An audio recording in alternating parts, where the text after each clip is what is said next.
Mas vamos abrir as nossas Bíblias em Êxodo, no capítulo 20. Nós estamos dando continuidade à nossa série sobre os 10 mandamentos. Estamos hoje no terceiro mandamento. Para contextualizar vocês, já foi falado aqui sobre o primeiro mandamento, que diz respeito à adoração exclusiva a Deus, a não adoração aos outros falsos deuses. O segundo mandamento que foi nos ensinado diz respeito à adoração correta ao Deus verdadeiro. Não podemos cultuar a Deus de qualquer forma, mas devemos cultuá-lo da forma com que Ele nos ordena que devemos cultuá-lo.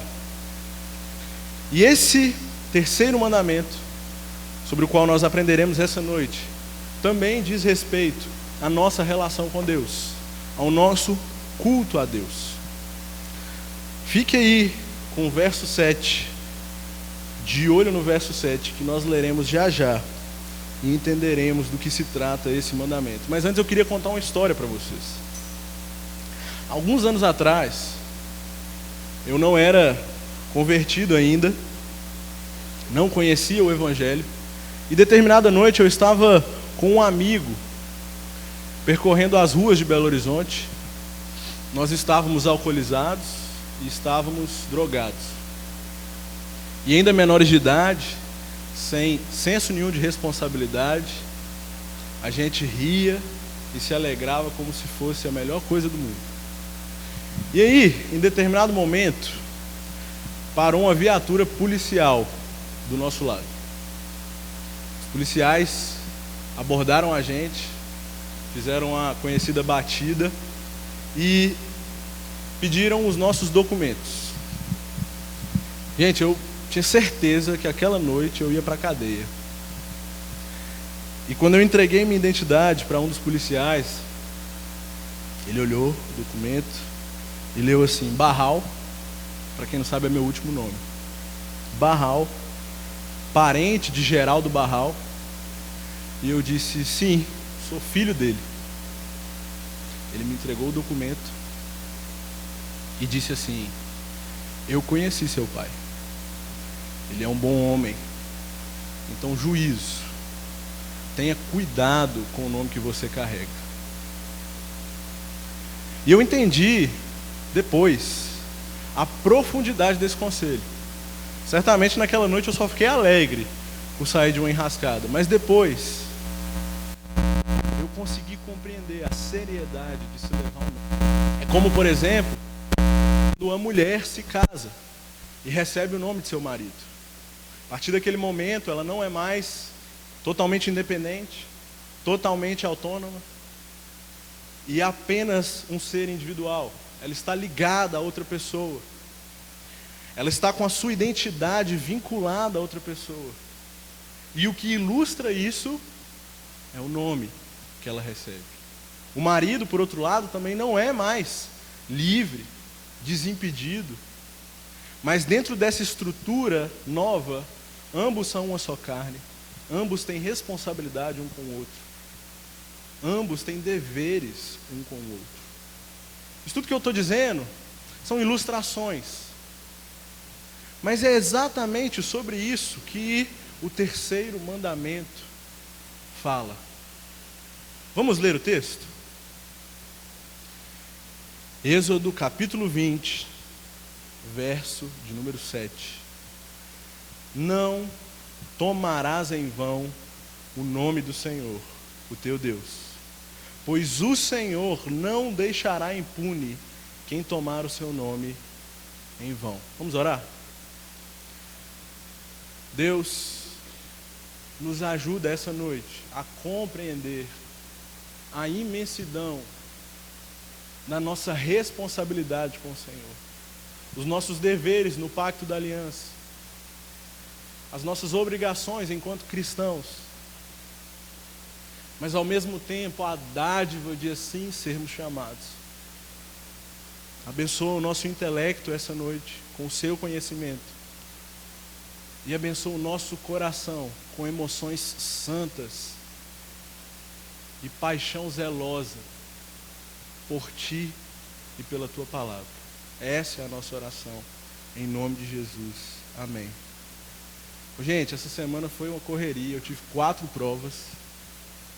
Eu vou pregar amanhã em Mamanguape e hoje, para finalizar, o meu computador deu um problema com o esboço do sermão. Então, se eu esquecer alguma coisa, se eu bugar aqui, é isso. Vocês me ajudam e orem por mim, tá bom? Antes de entrar no mandamento em si, é bom a gente lembrar rapidamente o que significa a lei para nós. Nós, cristãos, homens e mulheres do Novo Testamento ou da Nova Aliança, nós sabemos que fomos salvos pela graça, por meio da fé. E isso não vem de nós, é dom de Deus. Amém? Mas a lei, o Antigo Testamento, ainda como palavra de Deus, tem um papel importantíssimo na nossa vida cristã. São as diretrizes, os imperativos, a legislação que, de acordo com ela, devemos viver de forma digna e para o agrado de Deus e pela sua vontade. Então a lei é um presente de Deus para nós. Muitos têm o falso entendimento de que as pessoas do Antigo Testamento são pessoas da obediência e das obras. Elas eram salvas, elas alcançavam salvação porque obedeciam à lei. Enquanto os cristãos do Novo Testamento disso não precisam. Se eles tiverem a graça, isso basta. Mas o maior problema, o grande erro desse entendimento, não é só o fato de que isso nos tira a responsabilidade de seguir a lei, porque nós devemos seguir a lei. O grande problema desse falso entendimento é que as pessoas que assim pensam de forma errada sobre a salvação lá no AT. Aquelas pessoas, aqueles homens e mulheres também foram salvos pela graça. E foi depois dessa salvação, depois dessa redenção, depois da libertação, que então lhes foi dada a lei, para que pudessem segui-la e viver de acordo com a vontade de Deus. É por isso que quando formos ler cada um desses mandamentos aqui em Êxodo 20, antes, é muito bom que façamos a leitura do verso 2. Antes dos imperativos de Deus, ele faz uma declaração. E ele diz assim, verso 2, Êxodo 20, verso 2: Eu sou o Senhor, o teu Deus, que te tirou do Egito, da terra da escravidão. Esse povo, meus irmãos, recebeu salvação da parte de Deus muito antes de saber sequer uma vírgula dessa lei. Eles foram alcançados por Deus, eles foram eleitos por Deus. Então, como povo eleito, agora eles deveriam obedecer esses mandamentos, viver de acordo com o Deus que os salvou. Isso é importante para entendermos o primeiro, o segundo, mas ainda mais importante para entendermos o terceiro mandamento. Tendo dito isso, vamos ao terceiro mandamento. Não tomarás em vão o nome do Senhor, o teu Deus. Eu quero dizer 2 coisas basicamente sobre esse mandamento. A primeira delas é sobre o que significa o nome do Senhor.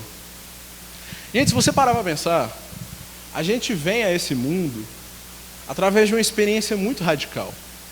Nossa cultura prega liberdade, prega independência, prega autonomia, e nós achamos que tudo na nossa vida depende de escolhas bem feitas, cálculos sobre o futuro. Se eu me organizar, eu serei bem-sucedido. Se eu tomar as decisões certas, eu serei alguém na vida, eu vencerei na vida.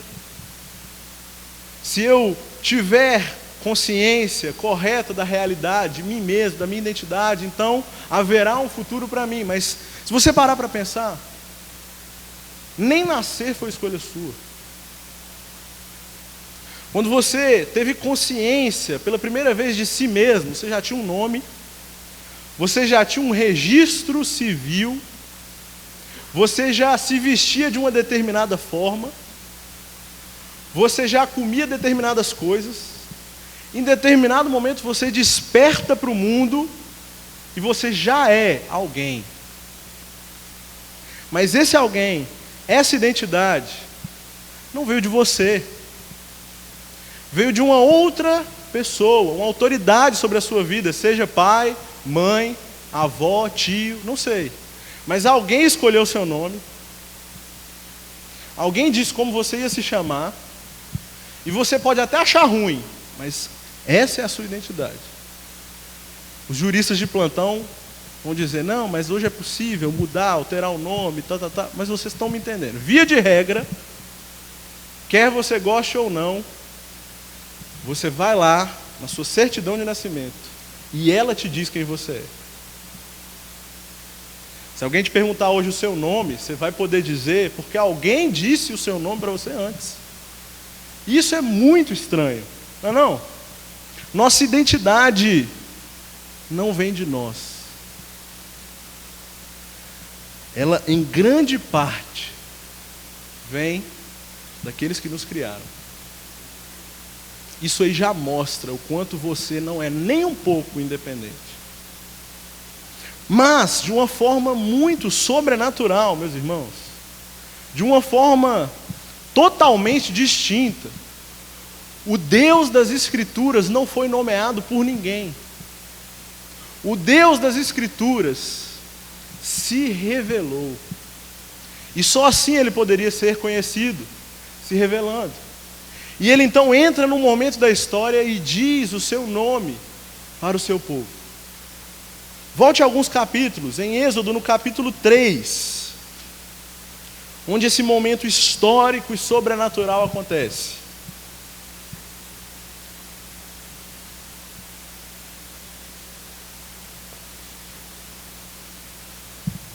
Como vocês sabem, Moisés tinha fugido do Egito. E ele então foi morar no deserto, adquiriu uma nova profissão, pastor. E o que tem de gente abandonando suas profissões para ganhar dinheiro como pastor, hoje em dia é um grande problema. Mas Moisés foi pastorear ovelhas. E em determinado dia, passeando com essas ovelhas no monte, conhecido como o Monte de Deus, ele vê uma coisa interessante. Ele vê uma sarça. Uma sarça é como uma moita, esse desenho aqui atrás. Ele vê uma sarça pegando fogo, mas ela pegava fogo e não se queimava. E achando aquilo muito curioso, ele então decide se aproximar. E aí ele ouve, verso 4, Moisés, Moisés. Uma das distinções, meus irmãos, entre Criador e criatura, é que Criador não pergunta o nome de ninguém. Você nunca vai ver Deus perguntando o nome de alguém na Escritura. Ele chama, porque Ele conhece, porque Ele é onisciente, porque Ele é absoluto, porque Ele é autoridade sobre qualquer autoridade. A criatura, por outro lado, deve perguntar o nome do Criador. E é o que acontece aqui. Moisés atende ao chamado, responde, eis-me aqui. Eles começam então a conversar, é um papo gostoso. Deus começa a falar sobre a sua identidade, sobre a sua santidade, sobre a sua exclusividade. Ele começa a contar para Moisés sobre a história dele com o seu povo eleito. E sobre como ele jamais havia abandonado esse povo. E aí, em determinado momento, Moisés questiona a Deus. Que Deus é esse? Qual é o nome desse Deus? E aí, vem a grande revelação. Verso 14. Disse Deus a Moisés: eu sou o que sou. É isso que você dirá aos israelitas: eu sou, me enviou a vocês. Eis o nome pessoal, não só um título, não só um designativo, mas um nome para esse Deus verdadeiro. Em outros lugares da Escritura, você vai encontrar algumas expressões que se referem a Deus. Expressões que dizem respeito às suas características. Uma delas, por exemplo, é El Shaddai, que significa Todo-Poderoso. Ou Adonai, que significa Meu Senhor. E aparece também muitas vezes aqui a palavra que é o substantivo para Deus, Elohim. Em árabe é Alá, em português, Deus. Mas todas essas expressões juntas ainda não conseguem expressar a grandiosidade do que é o seu nome pessoal. Eu sou. Me perdoem agora uma pausa técnica para explicar uma coisa nesse texto. Prometo que vai ser rápido. A expressão aqui, eu sou, no hebraico, ela é o que se chama de tetragrama. Uma palavra formada por 4 consoantes. No hebraico, Yod, Rei, Vav e Rei. Para facilitar para vocês, um Y, o H, um W e um H. É muito difícil pronunciar essa palavra. Afinal de contas, ela é formada apenas de consoantes. Mas a pronúncia mais próxima, segundo os estudiosos, é Yahweh. Você já deve ter ouvido alguma vez essa expressão. Ou então, a dublagem brasileira, Javé, ou Jeová. Esse é o nome de Deus. E o interessante é saber sobre essas letras, é que elas são as mesmas letras da palavra hebraica para ser. Ser. Então, quando Deus diz o seu nome, eu sou, Ele está apontando para a sua autoexistência, para a sua atemporalidade, para a sua infinitude, para a sua soberania, para a sua exclusividade. Esse nome, meus irmãos, representa o quão grande Deus é, o quão único e singular Ele é. Eu sou. Eu sou. Eu não passei a ser.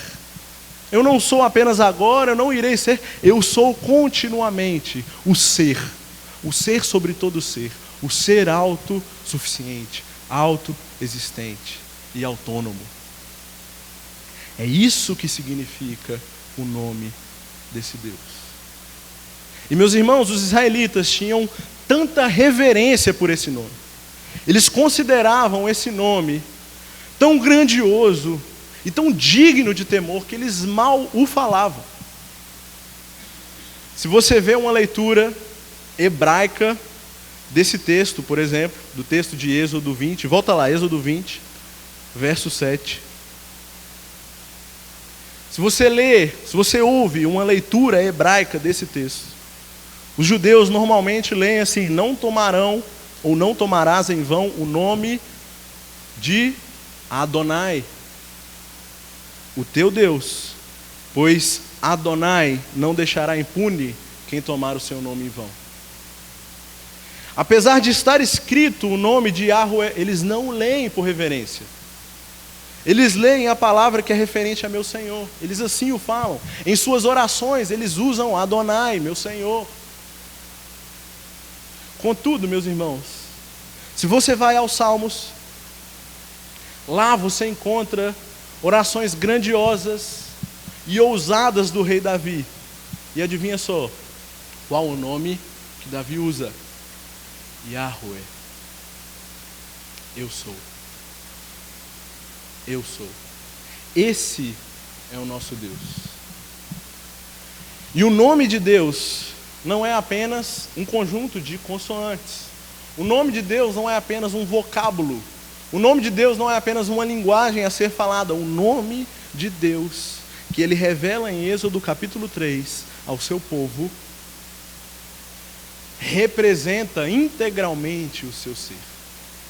Deus é o que é o seu nome. O seu nome é o que Ele é.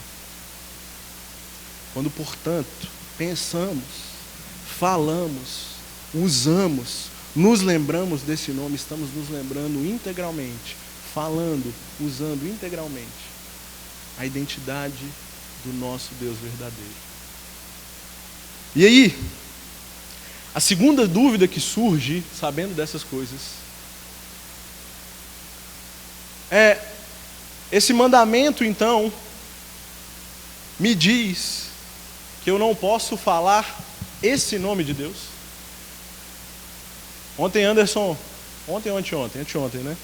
Anderson mandou um áudio, perguntou assim: Ian, já que o nome de Deus é Yahweh, então se eu falar Deus, Senhor, meu Deus, também seria pecado ou não? Afinal de contas, muitas culturas não sabem o verdadeiro nome de Deus, mas usam Deus, usam outras expressões e assim por diante.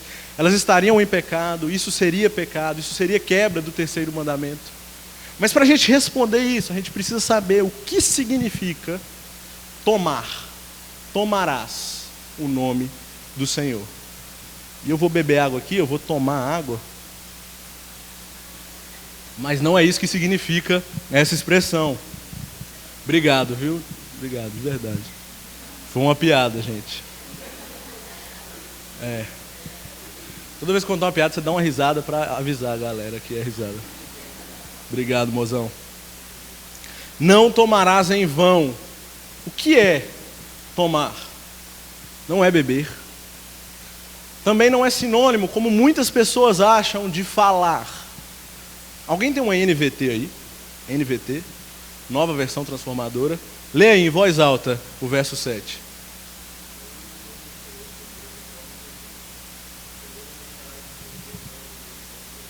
Usar. Tá certo essa tradução? Desculpa, não. Não tá. Porque usar também não é sinônimo de tomar. A Bíblia católica, a versão católica da Escritura, diz: não pronunciarás. Aí é que está longe mesmo. Porque não é isso que o texto está dizendo. A palavra tomar aqui significa carregar. Quando um marido vai entrar com sua esposa no quarto de núpcias, ele toma a mulher em suas mãos. Quando você quer ir embora de algum lugar e está acompanhado, você toma essa pessoa pelo braço.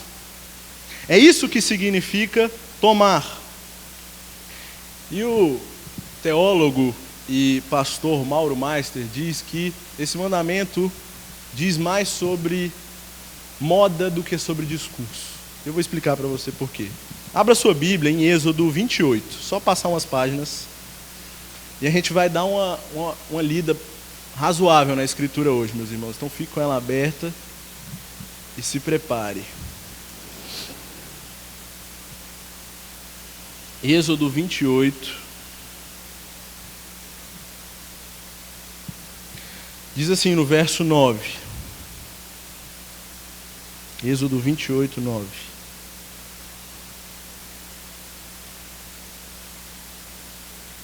Grave em 2 pedras de ônix os nomes dos filhos de Israel, por ordem de nascimento. 6 nomes numa pedra, 6 nomes na outra. Grave os nomes dos filhos de Israel nas 2 pedras, como o lapidador grava um selo. Em seguida, prenda-as com filigranas de ouro, costurando-as nas ombreiras do colete sacerdotal, como pedras memoriais para os filhos de Israel.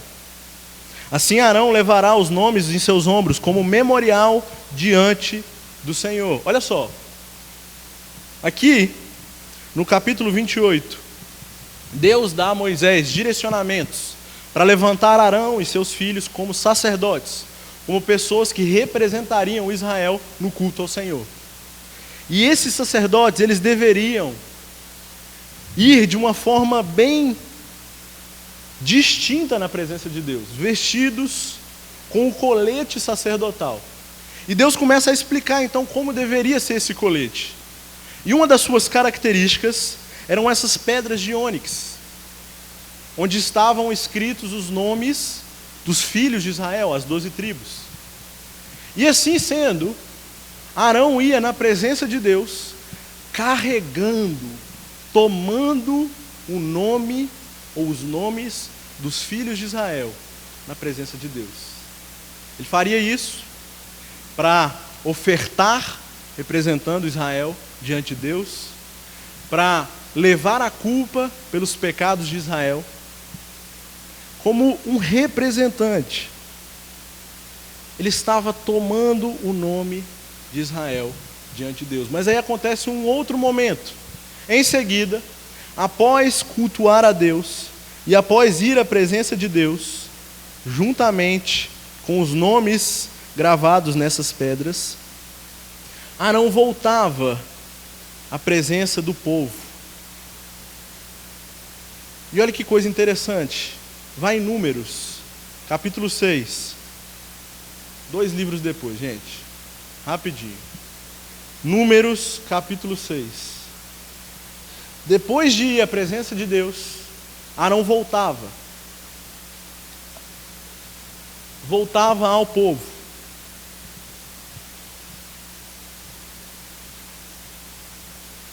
E assim diz a Escritura, número 6, verso 22.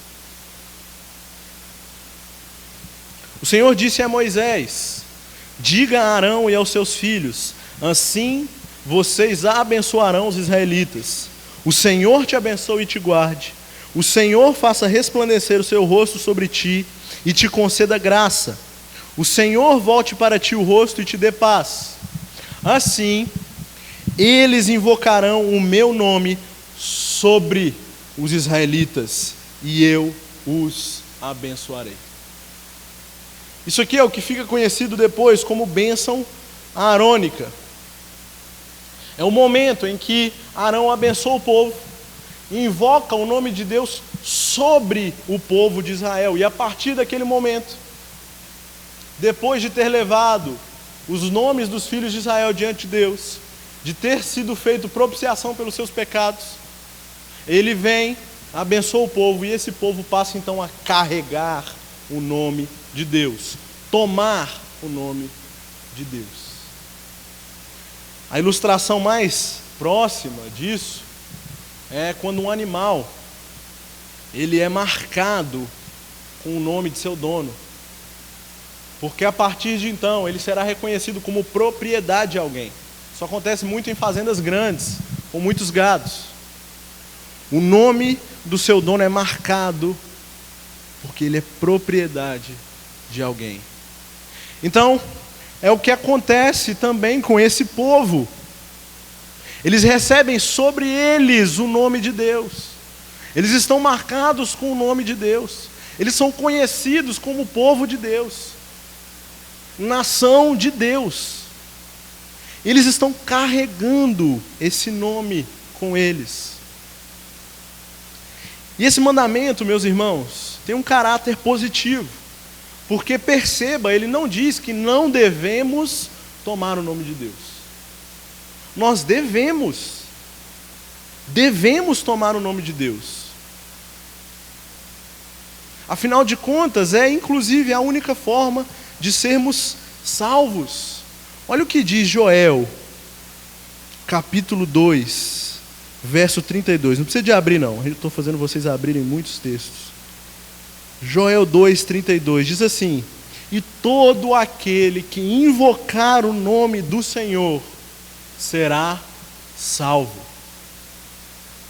Pois conforme prometeu o Senhor, no monte Sião e em Jerusalém haverá livramento para os sobreviventes, para aqueles a quem o Senhor chamar.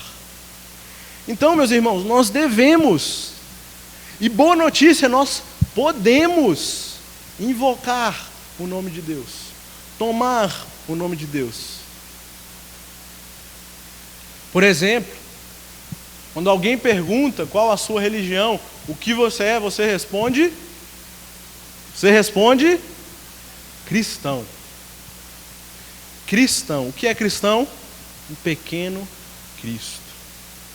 Nossa confissão, então, é de pessoas que carregam o nome de alguém, o nome de Cristo, o Filho de Deus, Deus Filho.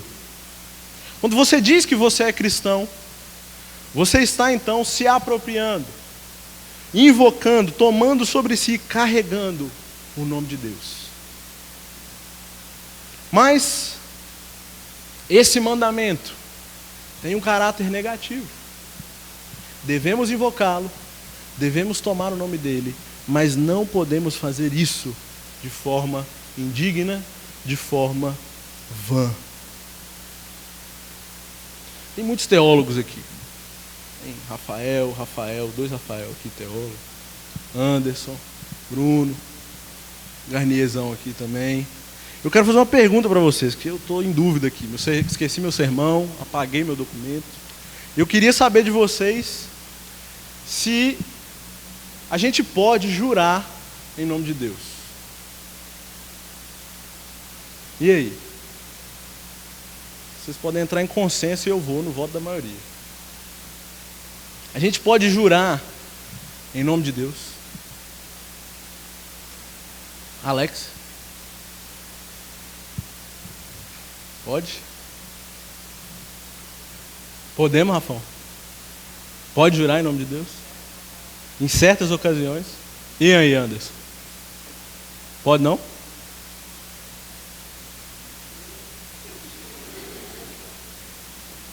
Ô, gente, a Bíblia é muito clara que nós só podemos jurar pelo nome de Deus. Nós só podemos jurar pelo nome de Deus. Deuteronômio 6, não precisa abrir de novo, que eu vou aqui, tranquilo. No verso 13 diz o seguinte: temam o Senhor, o seu Deus, e só a Ele prestem culto, e jurem somente pelo seu nome. Fechou. Jurem somente pelo seu nome. Mas aí tem um problema. Nessa confusão aí de Antigo Testamento e Novo Testamento, Ian. Lá em Mateus, no capítulo 5, Jesus diz que nós não podemos jurar. É isso que ele diz? Mateus, capítulo 5, verso 33. Ele diz o seguinte: vocês também ouviram o que foi dito aos seus antepassados: não jure falsamente, mas cumpra os juramentos que você fez diante do Senhor. Mas eu digo, não jurem de forma alguma. 2 pontos. Nem pelos céus, porque é o trono de Deus, nem pela terra, porque é o estrado de seus pés, nem por Jerusalém, porque é a cidade do grande rei. E não jure pela sua cabeça, pois você não pode tornar branco ou preto nem um fio de cabelo. Seja o seu sim, sim, e o seu não, não. O que passar disso vem do maligno. E aí? Como é que a gente fica agora? Se pode ou não pode? Pode ou não pode? A grande questão aqui, nesse contexto onde Jesus fala, é que os fariseus e mestres da lei sabiam que se jurassem pelo nome do Senhor, eles deveriam cumprir esse juramento. E eles podiam ser hipócritas, eles eram. Eles podiam ser blasfemos, eles eram. Guias cegos, como Jesus os chama, eles eram. Mas eles eram extremamente tradicionalistas e literalistas e legalistas. Então, se o mandamento diz: não tomarás em vão o nome do Senhor, eles, sabendo que se jurassem deveriam cumprir, não juravam pelo nome do Senhor, porque sabiam que não cumpririam. E para não incorrer no juízo de Deus, o que eles faziam então? Criaram um sistema para burlar esse mandamento. Eu não vou jurar pelo nome do Senhor, mas eu vou jurar então pelos céus. Eu vou jurar então pelo ouro do santuário. Eu vou jurar então pelo altar, pela minha sogra, pela minha cabeça. Adoravam jurar pela sogra e não cumprir.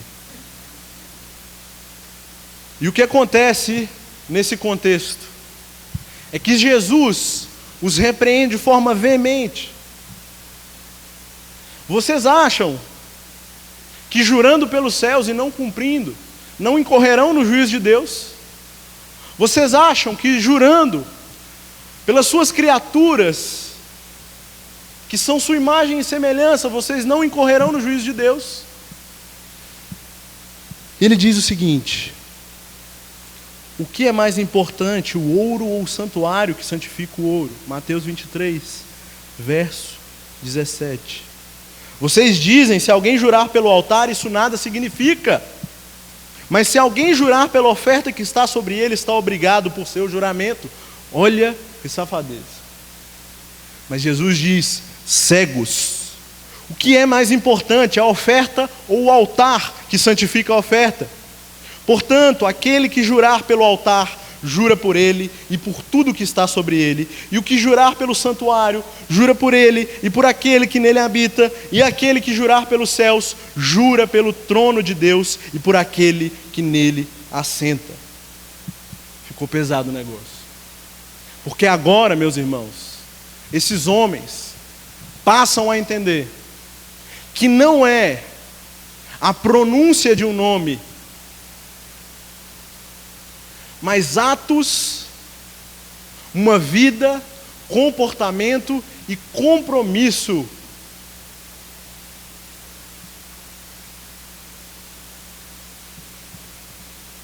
Jurar tem o sentido de tomar para si responsabilidade.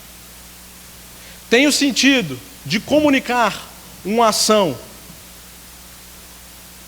Tem o sentido de preceder um comportamento.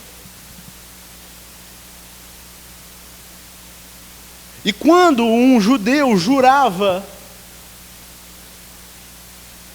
por qualquer coisa que não o Senhor, ele dizia não estar obrigado pelo seu juramento. Vamos dizer mentira, falsidade, hipocrisia. E eu te pergunto, você que não jura por nada, que crente hoje em dia só promete, você tem agido conforme as suas palavras? Porque não interessa se você usa ou não um juramento solene. Não interessa se você diz ou não o nome do Senhor em seus juramentos. Sabe por quê? Você fez uma confissão. Com a boca você confessou: Jesus Cristo é o Senhor. Então você vive conforme essa confissão. Se não viver, o juízo de Deus vem sobre você. E o mandamento se segue com um aviso: Deus não terá por inocente aquele que tomar o seu nome em vão. Não terá por inocente. Você quer ver como a gente faz isso nos dias de hoje? Profecias falsas e irresponsáveis. A gente acha que por estar no meio reformado, nós não corremos o perigo de profetizar de forma equivocada, de forma falsa. Afinal de contas, somos muito bons na leitura e interpretação da palavra. E ai de nós se falarmos qualquer coisa que passa da Escritura. Será? Quantos maus conselhos vocês já deram para cristãos, para irmãos dessa igreja? Maus conselhos, péssimos conselhos. Quantas vezes vocês não disseram, esbravejaram suas opiniões, chamando de doutrina? Quantas vezes deixaram de se atentar para o que a palavra dizia, para se atentar ao que dizia o seu coração? Meus irmãos, isso é muito sério, muito sério. As coisas que dizemos, os conselhos que damos, as repreensões que fazemos, elas devem ser bíblicas. Elas devem extrair sua verdade da Escritura somente. E se nós achamos que só porque não dizemos assim diz o Senhor, estamos livres dessa responsabilidade, Estamos muito enganados. Quando eu estou conversando com alguém, quando eu estou repreendendo, aconselhando, auxiliando, seja o que for, e eu sou cristão, eu devo ter cuidado com o que eu falo. Cuidado. E eu digo isso sabendo quantos conselhos ruins eu já dei. Como esse mandamento, meus irmãos, feriu o meu coração em arrependimento enquanto eu estudava ele essa semana.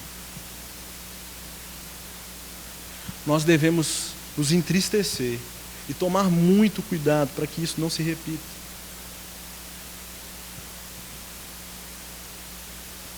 Olha o que diz Mateus, capítulo 7, verso 21.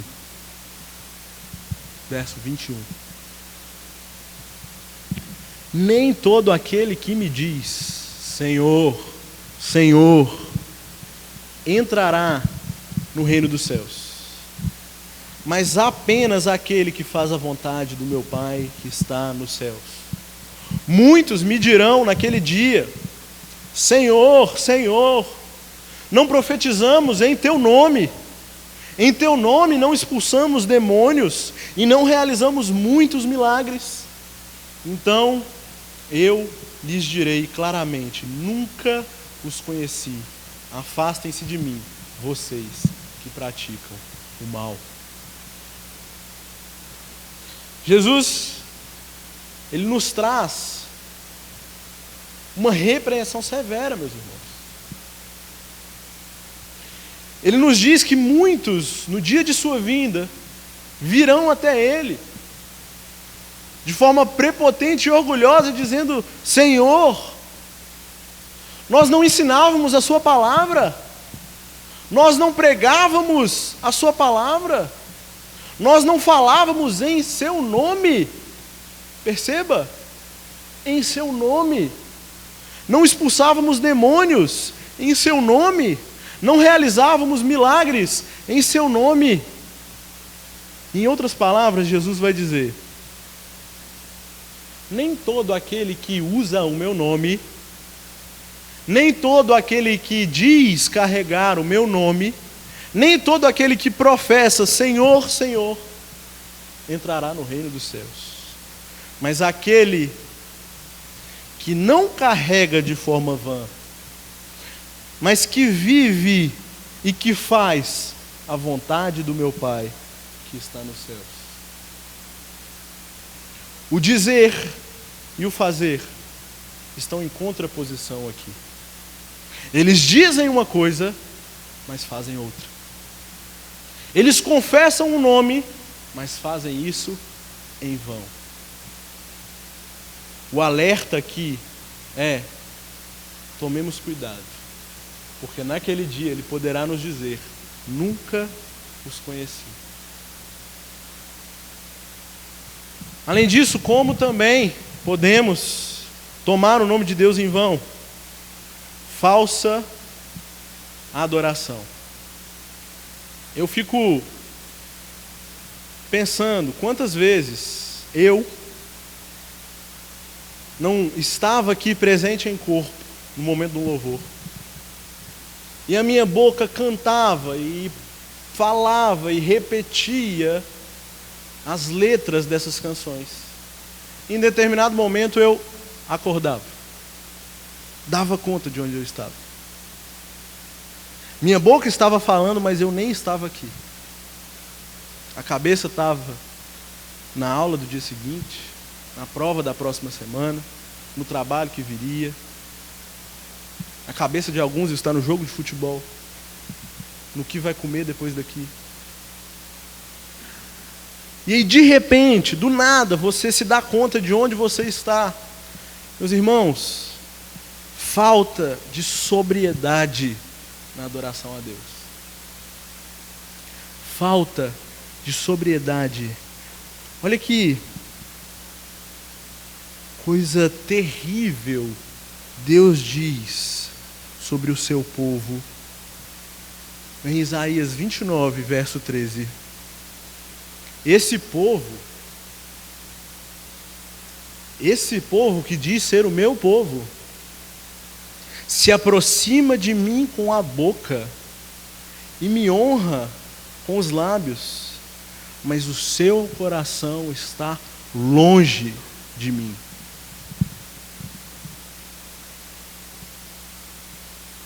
Quantas vezes, meus irmãos, a gente canta sem consciência do que a gente está cantando? Dá um exemplo. A música diz assim: te louvarei, não importam as circunstâncias, te louvarei. E você canta isso no domingo. Aí vem uma circunstância na segunda-feira. Você faz o quê? Tudo menos louvar a Deus. Falta-nos plena consciência do que estamos fazendo aqui no momento de culto. E quanto a essa negligência, eu vou fazer aqui um sério apelo a vocês. O culto começa às 7h30. 19h30. Não é no momento em que começa a pregação. Não é no momento em que eu subo aqui. Não é no momento em que as luzes se acendem. Não é quando você quer chegar. Nós temos um horário, e por mais que você não goste, esse culto se inicia com a adoração. E muitos aqui, sedentos por conhecimento, se esquecem que parte do culto também é o nosso louvor.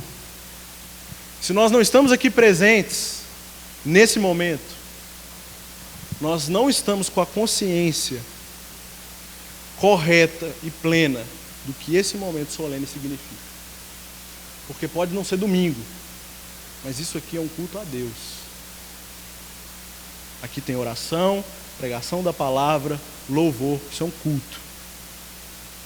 Se você não concorda com isso, não venha. Eu já estou no outro lado do discurso. Eu estava fazendo um apelo demais para a galera vir, para a galera estar presente. Mas se for de forma vã, é melhor que não venha. Porque grave pecado é tomar o nome do Senhor em vão, cantar a Ele, ou negligenciar sua adoração de forma correta, com reverência e sobriedade. Também nos falta sobriedade e reverência na oração. Quantas vezes já ouvi algumas orações que faltava apenas Deus, o Deus verdadeiro e o seu caráter. Oramos como queremos, usando palavras que queremos, alguns gírias. A Xuxa foi no extremo, né? O cara lá de cima, tudo que eu quiser, o cara lá de cima vai me dar. E quantas vezes não oramos assim? Ou histórias que se tornam cômicas no nosso meio, de pessoas que em oração, com muito sono, começaram a dizer: abençoa Satanás e perdoa os pecados dele. E é cômico, porque nós não lembramos da seriedade desse momento.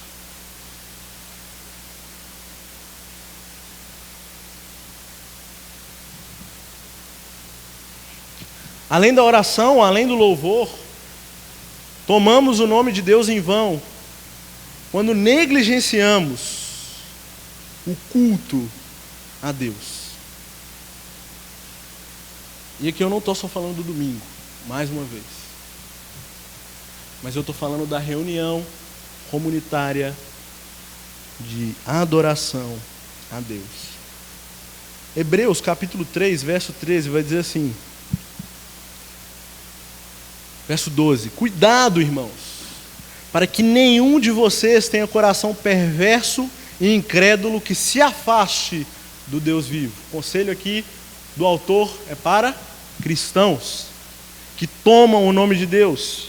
E ele diz: cuidado para que vocês não se afastem de Deus. E ele segue dizendo: ao contrário, encorajem-se uns aos outros todos os dias, durante o tempo que se chama hoje, de modo que nenhum de vocês seja endurecido pelo engano do pecado.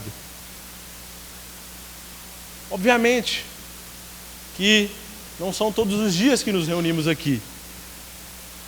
E obviamente que não é necessário que estejamos neste templo para encorajarmos uns aos outros. Mas essa igreja tem uma programação para a reunião de seus membros. No domingo, no culto dominical e na escola bíblica.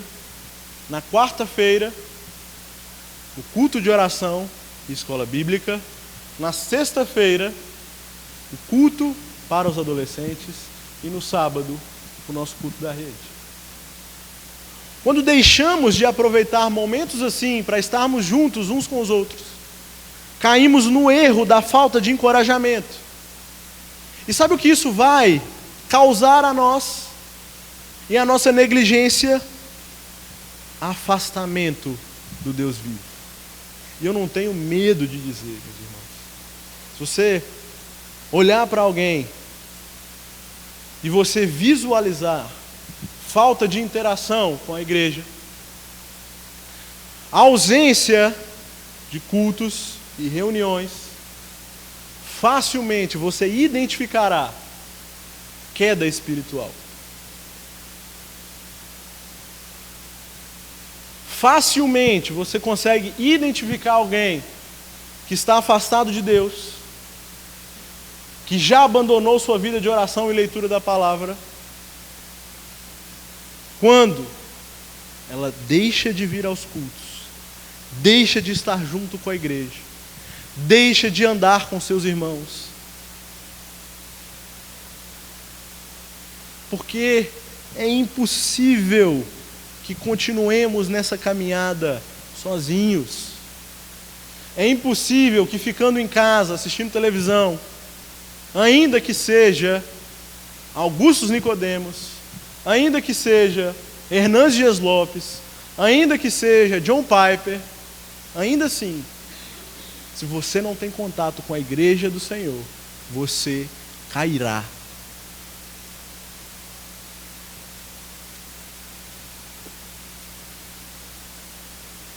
No capítulo 10 de Hebreus, coisa semelhante nos é ensinada. Ele diz assim, verso 25: não deixemos de nos reunir como igreja. Olha só o que ele está dizendo aqui. O autor de Hebreus está mandando a gente observar o Shabá. O autor de Hebreus está mandando a gente observar o domingo. Não deixemos de nos reunir como igreja, segundo os costumes de algumas pessoas lá já adotaram a ideia herética de desigrejados. Já diziam: nós somos autossuficientes, somos cristãos, conhecedores da palavra, teólogos, não precisamos de ninguém, podemos viver sozinhos. O autor de Hebreus diz: não façam isso, mas procuremos encorajar-nos uns aos outros, ainda mais quando vocês veem que se aproxima o dia. Quanto mais perto a volta de Cristo está, mais nós devemos nos reunir e nos encorajar e nos mantermos unidos. Gente, eu não sei quando vai ser, mas eu garanto que está mais próximo do que estava aqui. Garanto, certeza. Olha o verso 32. Lembrem-se dos primeiros dias, Hebreus 10, 32. Depois que vocês foram iluminados, quando suportaram muita luta e muito sofrimento. Algumas vezes vocês foram expostos a insultos e tribulações. Em outras ocasiões fizeram-se solidários com os que assim foram tratados. Vocês se compadeceram dos que estavam na prisão e aceitaram alegremente o confisco de seus próprios bens, pois sabiam que possuíam bens superiores e permanentes. O que o autor está dizendo? Olha, se lembrem daquele dia que vocês confessaram Jesus Cristo como seu Salvador. Vocês tinham amor uns pelos outros. Vocês davam seus bens. Vocês entregavam o que tinha. Vocês se compadeciam do que estavam presos.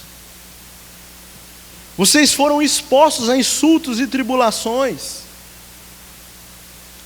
E foram solidários com pessoas que também foram tratadas assim. O que o autor está dizendo? Vocês eram unidos.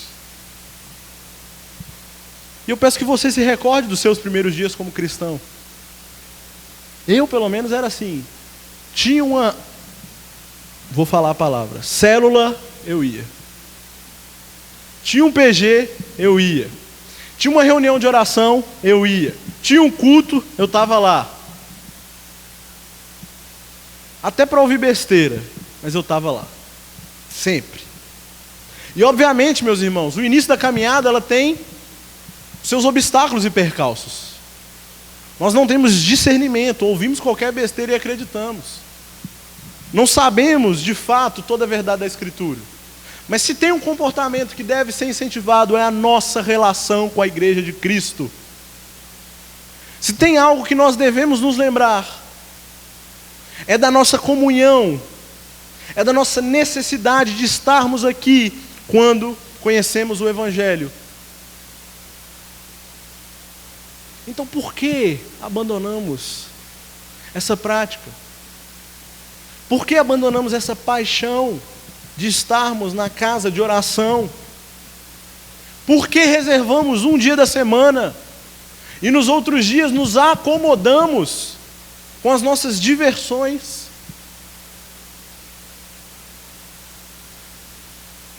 Com a nossa televisão ligada, com o nosso videogame, com os nossos estudos, o nosso trabalho. Priorizem. Priorizem.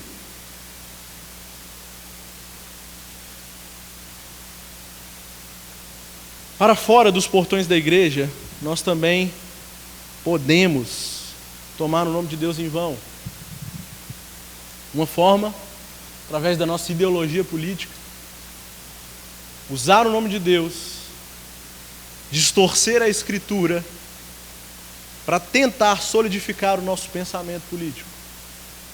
E não estamos tão distantes assim de uma temporada onde o terceiro mandamento foi quebrado com violência. Nós brigamos uns com os outros aqui dentro, inclusive. Fizemos de Deus ou do seu nome o nosso cabo eleitoral. Afirmávamos as nossas opiniões como se extraídas da Bíblia fossem. E um candidato chegou a usar na sua campanha o nome de Deus, sem nem saber a que Deus ele se refere.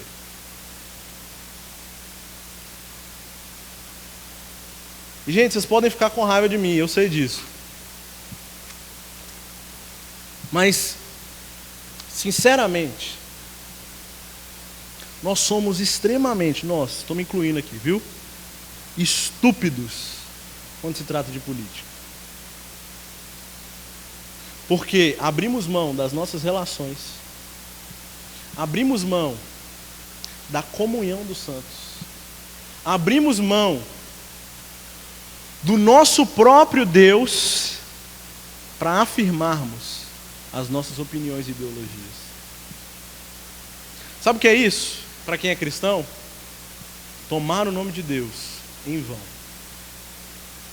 Tomar o nome de Deus em vão.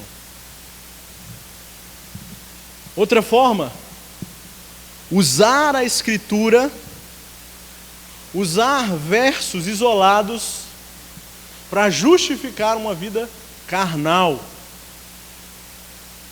Se conta a história de um soldado no Império de Alexandre o Grande. Um soldado muito covarde. Toda vez que se iniciava uma batalha, esse soldado ia para trás das pedras, se escondia atrás das moitas, fugia de seus opositores. Não tinha coragem de pegar numa espada. Então o general desse exército, sabendo disso, pegou este homem e levou até a presença de Alexandre o Grande. E disse: este homem é um covarde. Ele abandona os seus colegas no campo de batalha e se esconde por medo. E Alexandre o Grande vira para esse soldado e pergunta: qual é o seu nome? E ele responde, o soldado: Alexandre. Então o imperador diz: olha aqui, ou você muda a sua postura, ou você muda o seu nome. Com esse nome que você tem, você não vai viver assim. Mas nós nos chamamos de cristãos e vivemos de qualquer forma. Estamos irados e dizemos: mas a Bíblia diz: irai-vos, mas não pequeis. Somos orgulhosos, e assim como eu ouvi de um teólogo recentemente: ora, se só há uma verdade, eu posso dizer que tudo o demais é mentira. A minha verdade, o que eu acredito é o correto. Afinal de contas, somos cristãos, somos pessoas de uma só verdade. Então o que passa disso é mentira, eu não quero nem ouvir, e eu sou orgulhoso, e eu sou soberbo. Não, na verdade eu sou espiritual. Cristãos dessa igreja que usam a liberdade de se aproximar do vinho, de se aproximar da bebida alcoólica para se embriagar.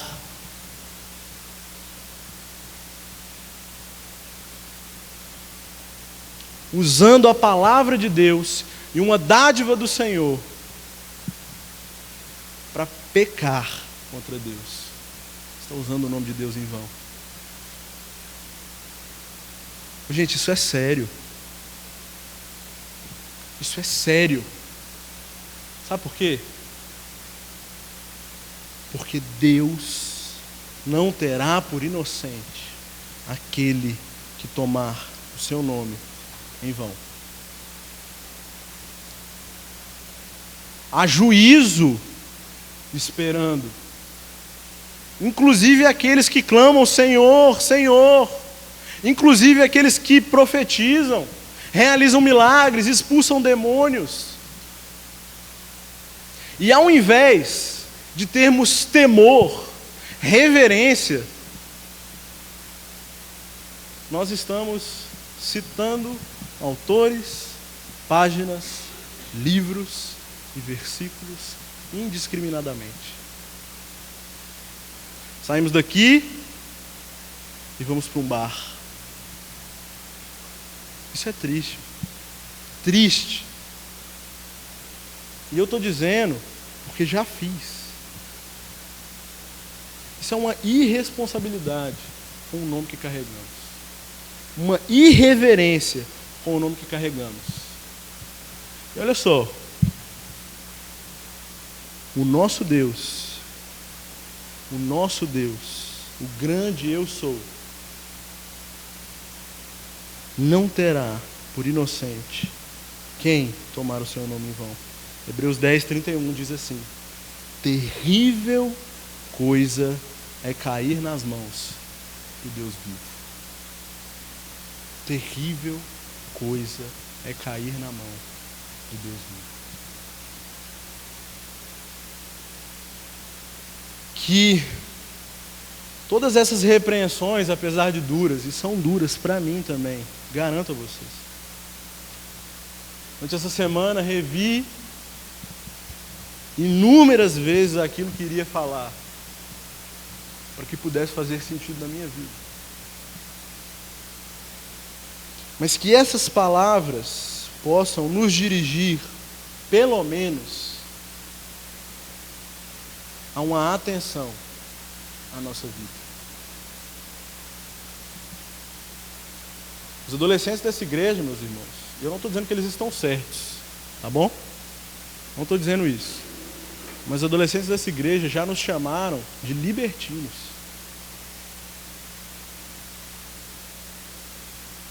Obviamente, existe todo um conceito equivocado disso. Mas em grande parte nós devemos ter cuidado com o que demonstramos para eles. Com o exemplo que damos para eles. Com o exemplo que damos para as pessoas lá de fora. Com o exemplo que damos para pessoas que não são cristãs. Porque houve um tempo em que ser crente era sinônimo, gente, de piedade.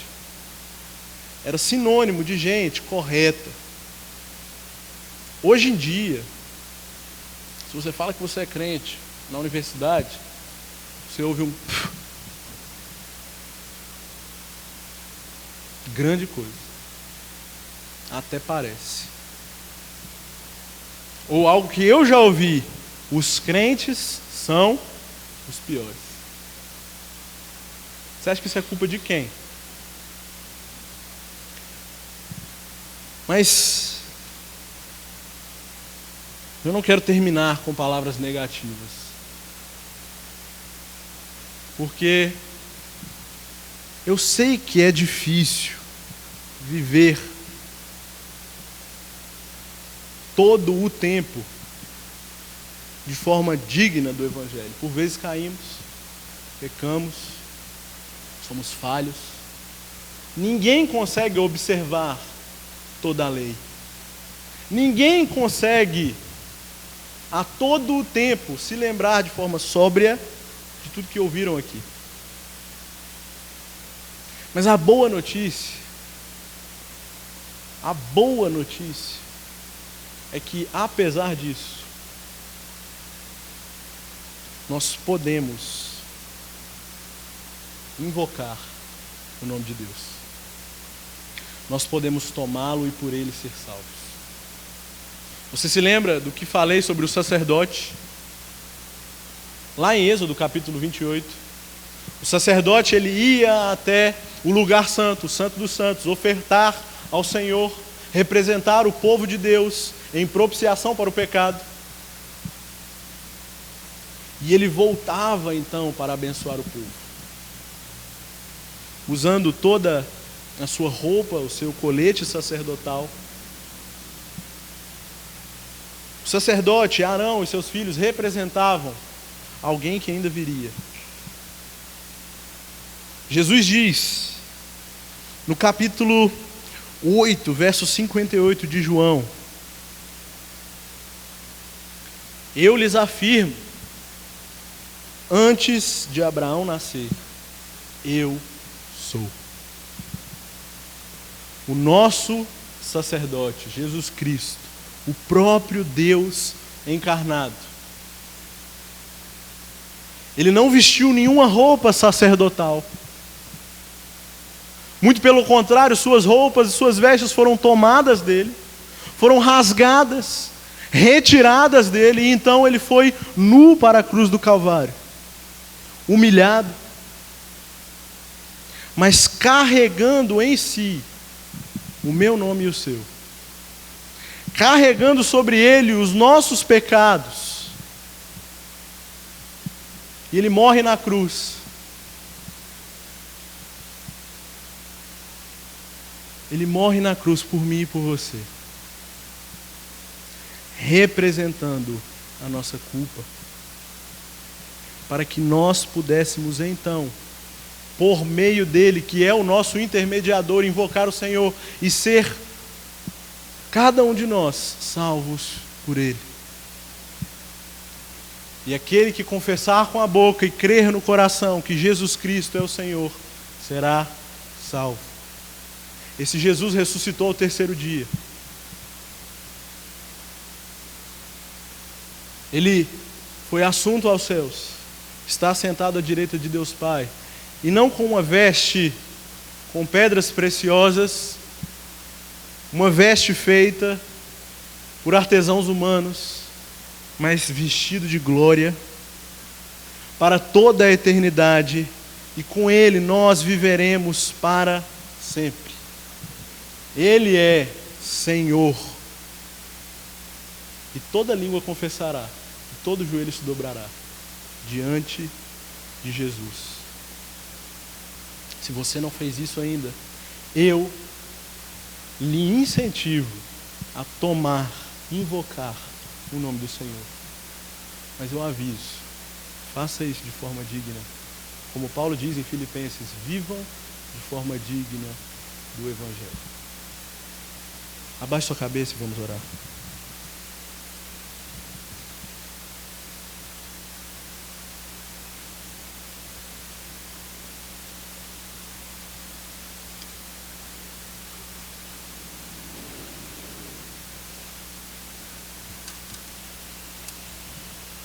Se arrependa dos seus pecados nesse momento. Reflita sobre o que ouviu aqui. Pode não concordar com tudo, mas que o Senhor fale ao seu coração e você se avalie. Avalie a sua vida, os seus comportamentos, o seu compromisso diante de Deus.